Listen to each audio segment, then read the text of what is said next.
जय सियाराम।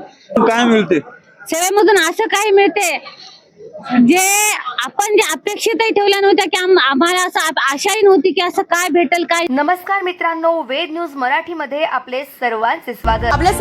नमस्कार, आपण पाहतोय धर्माबाद तालुक्याची पुरुषांची टीम होती, तसेच महिलांची सुद्धा मोठ्या प्रमाणात टीम तयार आहे। या ठिकाणी महिला बहिणी काय करतात म्हणजे भाजीपाला कट करतात, सर्व भांडे घासतात, सर्व अनेक प्रकारची महिलांची सेवा असते। या ठिकाणी सर्व महिला बहिणी आहेत, आपण जाणून घेऊया। ताई, तुम्ही कधी आला तिथं आणि तुम्हाला काय वाटतं या 4 दिवसामध्ये? मी मंगळवारी आले, मला या 4 दिवसात खूप खूप आनंद वाटला। असं घरच्यांपेक्षा इथं उत्सव वाटलं, आनंद वाटला। असं भाजीपाला किंवा काटायचं आणि भांडे किंवा घासायची, मग आणि असं कचरा कुठे वगैरे पडले ते आम्ही संपूर्ण आनंदाने शेवंत केला उत्सवात। मी भांडे घासले आणि भाजीपाला काट केले। कधी लई तर शेवा माझी भांड्याचीच होती, घरच्यांपेक्षा इथले भांडे मोठे पण होते, ते पूर्ण भांडे पण घासू लागलेत मला। काही बाया मी पण घासलो, आनंद वाटला, असं खुश वाटले। असं तुम्हाला एखादा अनुभव, तुम्ही संप्रदायामध्ये जोडलात पण घरचा काय अनुभव, कुटुंबातला काय अनुभव? खूप अनुभव आला, घरचा पण अनुभव आलाय आणि एखादा अनुभव काय? एखादा अनुभव माझा देर आहे माझा, आणि 9 महिन्याला काही दिवस कमी होते। ते बाळ जन्मलं की असं ऐकी नाही, ते आयशू मध्ये ठेवले त्या बाळाला, आणि जीवन असं जगायचं काही इच्छा पण नव्हती त्याची। पहिला डॉक्टर आले की माझ्याच हातात ठेवले त्या बाळाला आणि म्हटले हे बाळ घ्या तुम्ही। म्हटले मी जेव्हा आहे की नाही असं अश्रू आले की आनंदाचे आले की असे काही आले की मला आठवण आलं नाही, पण जेव्हा आहे की नाही मी बाळाला घेतले, गणी गण गणात बोते हे मंत्र म्हणलवले। ज्या दिवशी त्यांना गुरुवारी ठेवले काचात, 8 दिवसात बाळ घरला आला छान हो। कशामुळे आला? माऊलीमुळे आला, हे संपूर्ण माऊलीमुळे आला। माऊली असं मदत केली की नाही, व्हॅन आली होती तिथं, व्हॅन ॲम्ब्युलन्स होती आणि खूप गर्दी झाली होती। तवाच्या तवात अशी जाम होऊन गेली, हे जाम होऊन गेला। मी म्हणलं आता हे लेकरू बाळ पोहोचना, इथून आम्हाला म्हैशाहून गेला निजामाबादला न्यायचं होतं 1 घंट्यात। मग पूर्ण एक ॲम्ब्युलन्स क्लिअर होऊन गेला। असं तिथं गेलं की बाळ माझ्या हातातून गेलं की ट्रीटमेंट तवाच्या तवाच चालू केलेला। खरोखरच हे अनुभव यांच्या लहान बाळाचा, यांच्या कुटुंबातील एखादा बाळ होता आणि ते आयसीयू मध्ये होता। अशी परिस्थिती होती की बाळ वाचेल का नाही, डॉक्टरने सुद्धा गॅरंटी दिलेली नाही।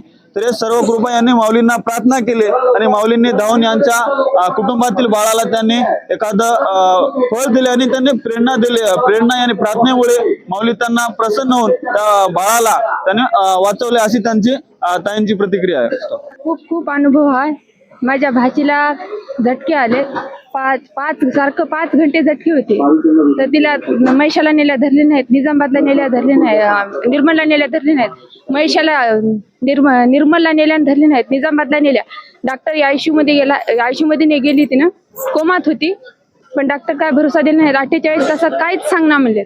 पण फक्त माझ्याकडे फोन आलाय, तू ये असं बोलाले म्हणल्यावर मी फक्त माऊलीचे नाव घेऊन तिच्या छातीवर हात ठेवलो। 2 तासात तिनं उठून बसली। हे गुरुमाऊली आत्ताच आले तिथं, माझ्या गळ्यातला कवच बघून म्हणजे की गुरुमाऊली आत्ताच इथं येऊन गेलेत, ते म्हणजे गुरुमाऊली होतं म्हणून चक मिसनी उपसून काढली तिनं। जय सियाराम। माऊलीच्या भक्तीत मला खूप काही अनुभव आलेला आहे। मला पहिला अनुभव असा आहे की मला थोडं पाळीचा प्रॉब्लेम होता, तो माझा माऊलीजवळ आले ना, तो प्रॉब्लेम दूर झालेला आहे। हा माझा पहिला अनुभव आहे। तेव्हापासून मी माऊलीच्या भक्ती करते आहे, माऊलीची आणि प्रसादाची सेवा पण करते। आपल्यासोबत नांदेड जिल्ह्याचे संजीवनी प्रमुख आहेत, त्यांनी काल परवाच त्यांना एक अनुभव आलेला, ते काय वाटलं आपल्याला? सर्वांना माझा सांप्रदायिक जय सियाराम।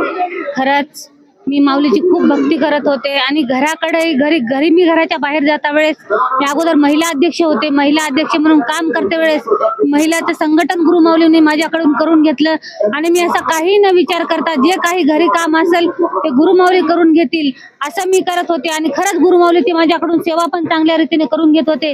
आणि ह्या दत्त जयंती वारीनिमित्त असा योग आला की आम्हाला असं रात्री समजलं की जे दाता येणार होता तो दाता कॅन्सल झाला आणि त्या निमित्त आम्हाला पूजनासाठी आम्ही तयार झालो। रात्रीचे आम्हाला 12ला समजलं आणि खरोखरच आम्हाला गुरुमाऊलीचं साक्षात पूजन करायला भेटलं। आणि आम्हाला ज्या वारीमध्ये आम्हाला दत्त मंदिरामध्ये प्रवेश होत नव्हता त्या दिवशी आम्हाला खरंच गुरुमाऊलीच्या पूजनाचा आम्हाला योग आला।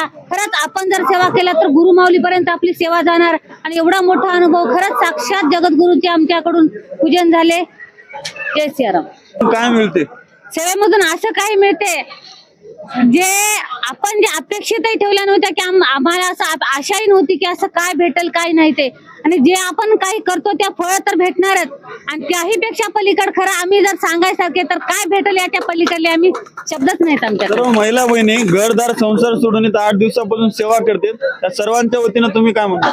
सर्वांच्या वतीने खरंच तुम्ही जर घर सोडून आलात, आपले गुरुमाऊली म्हणतात तुम मेरे नाम में मैं तो तुम मेरे काम में तो मैं तुम मेरे नाम में तो मैं तेरे काम में तू तेरे काम में तो मैं नानीच धाम में.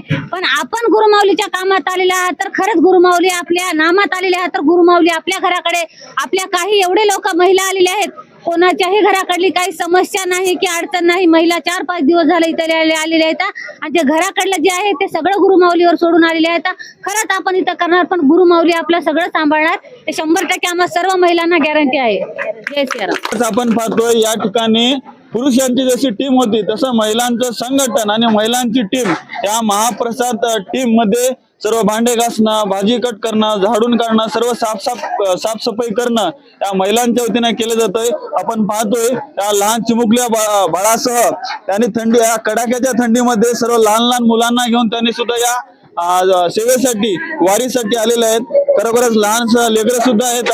तर आपण पाहू शकतो या सेवेमधून काय मिळते काय नाही. आता जे आपल्या ताईंनी सांगितलंय खरोखरच अशक्य ही शक्य करतील स्वामी म्हणण्याप्रमाणे या सर्व स्वामींची सेवा केल्यानंतर, जगद्गुरु रामानंदाचार्यांची सेवा केल्यानंतर सर्व काही मिळते. या सर्व महिला बहिणींच्या वतीनं आणि सर्व पुरुषांच्या वतीनं आपल्याला या टीमच्या वतीनं ऐकायला मिळेल. खरोखरच आपल्या हातून सर्वांच्या सेवा घडो हीच वेद न्यूज मराठी चॅनलच्या वतीनं आपल्याला मनपूर्वक शुभेच्छा.